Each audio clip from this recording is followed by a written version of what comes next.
The 2026 qualifiers have taken place. Let's get to listening to the 12 teams that made the league. Starting with Group A, the Green Ducks. A pretty good track record in terms of qualifying if they kept it solid here. They didn't show any signs of struggle and even qualified before the final event. The thing about the Ducks is they've always had the potential to win a championship but just haven't gotten there yet. Only time will tell if this is their year. For the Quack Attack. The second team coming out of Group A is the Solar Flares. Wow. While things haven't gone smooth for them in their 5 to 6 year history, that hasn't stopped them from trying to progress. Ember putting on a phenomenal display in hurdles and Radiance doing their MVM tactics at underwater race gave them the boost they needed. They might need to work on some things for the events they did rough in, but it's nothing too crazy. They're in the league now. Will they find their footing or will they slide back a bit? Praise the sun. Next team up is the Blackjacks, and they have been going a long way since returning in 2022. Aside from 2023, this team has shown consistent promise, and they managed to kick qualifiers off with a bang, having 3 marbles score 130. This alongside the strong performance they did in Javelin will leave the Jacks to also qualify before the final event. With how the team is moving, they seem to be playing their cards right, and they don't plan on losing momentum anytime soon. Well, for now that is. The team after them, the Hazers. After missing out on a 2025 league due to whatever this is, the Hazers are back and they made sure to qualify with consistency too, with a solid showing in balancing and the rest of their performances being all 4th, and they're the 4th qualified team out of their group. Like the Ducks, the Hazers also have potential to win a league, but the thing is they just have to get there. And now that they have made it, let's see if they can seize this opportunity. Just hope that block pushing is not on the schedule because that would be tough. The next and last team to make it out of Group A is the Raspberry Racers. People actually thought this team would not qualify. While I get that they are coming off of their roughest performance in 2025, the possibility of them missing out, they made sure that wasn't going to happen. They did okay in balancing, but the performances in hurdles by Ruzzy and javelin by Rezzy and Rozzy basically kept the Razzies safe. It would have taken a miracle for the Razzies to somehow miss out after event 3, but it did not happen. The problem with this team, they really need to step it up. Over the last few years, the Razzies have been declining. Can they find the championship spirit they had 7 years ago, or will they continue their said decline? We'll just have to see. But as for the last team to make it out of Group A, it is Team Plasma. That's an interesting one. It's been a ways to go for the team since their strong 2022 showdown. Things got off to a very rough start after taking last in balancing, but they did respond with decent showings in hurdles and javelin.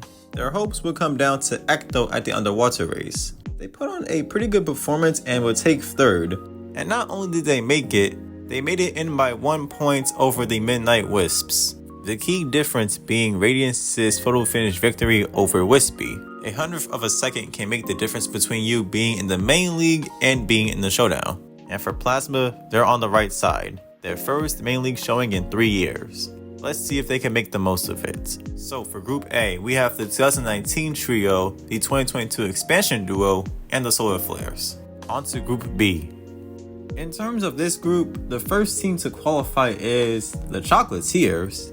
Not only did they make it, but they completely washed their group in qualifiers. Balancing, an event they normally have trouble with, they took 2nd. Mocha goes completely haywire in hurdles, breaking the record and winning in that group.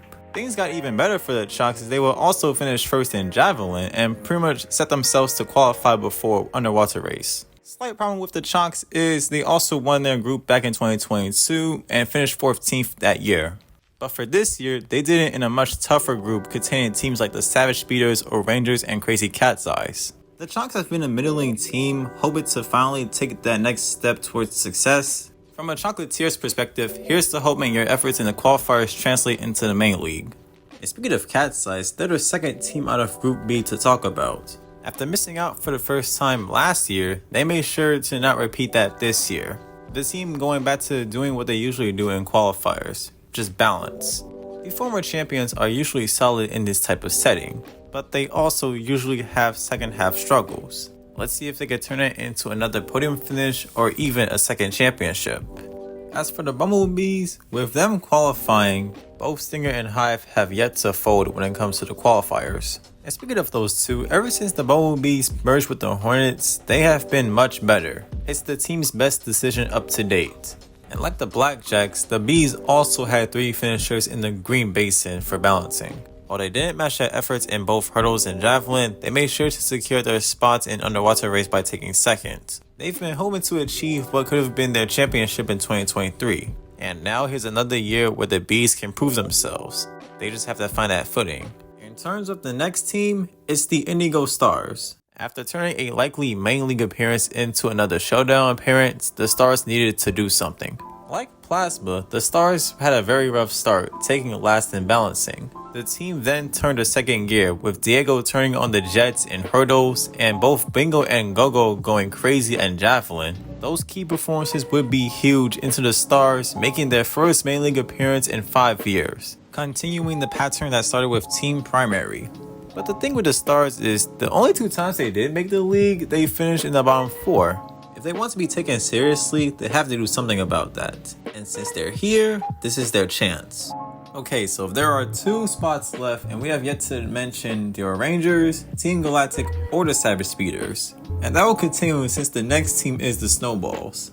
In terms of all of the teams that qualify for this year, these Snowballs seem like the team that snuck their way in. And no, not as in a how did they get here moment, but if they just went under the radar.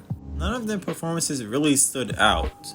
But as for most of them, they were really consistent, kept things going by a smooth pace. Snowy has showed themselves to be a superstar, but as for team events, yeah, they need a lot more work than that. Their best chance to win was in 2024, and they're hoping to get back to that for this year. In terms of individual events, the team aside from Snowy needs to be given more chances. And they also need to prove themselves because something like this just shouldn't be happening. With the Snowballs out of the way, there will be at least 2 of Team Galactic, Rangers, and Savage Speeders missing out. And so, the final team that will qualify for Group B is the Savage Speeders. This team is just inevitable. They are one of the 2.4 teams that have a perfect qualifying record, and they are the only teams to have a perfect attendance when it comes to appearing in every single Marble League. And it wasn't exactly an easy task either, as the Speeders did have a bit of trouble trying to make it. Having some trouble with 3 points in balancing, putting up a decent showing in hurdles. After their javelin performance, which was okay, they were tied for the last spot with the Limers. As for the underwater race, it looked like Rapidly was going to finish behind Chalk and possibly miss out for the first time, but in Rapidly fashion, they did what they had to do and overtake at the last second, which would be really important into helping them qualify. And not only did they qualify, they did it by 1 point over the Rangers. That is the Savage Speeders for you. And as for Team Galactic, it's a good thing we're only talking about qualified teams. And with that out of the way, we have our 16 teams that will be competing in the Marble League. Looking at the roster, it's not as crazy as 2024's, but it's not as stacked as 2025's. Feels like a good mix of the two. In terms of the teams that didn't qualify for this year, that will be discussed by Possum in their video, in which there should be a link of it in the description. I have also made predictions for how each team will do in the Marble League and the Showdown. This should be a fun year in the Ampink Theater, but until then, have a good time and play passes over.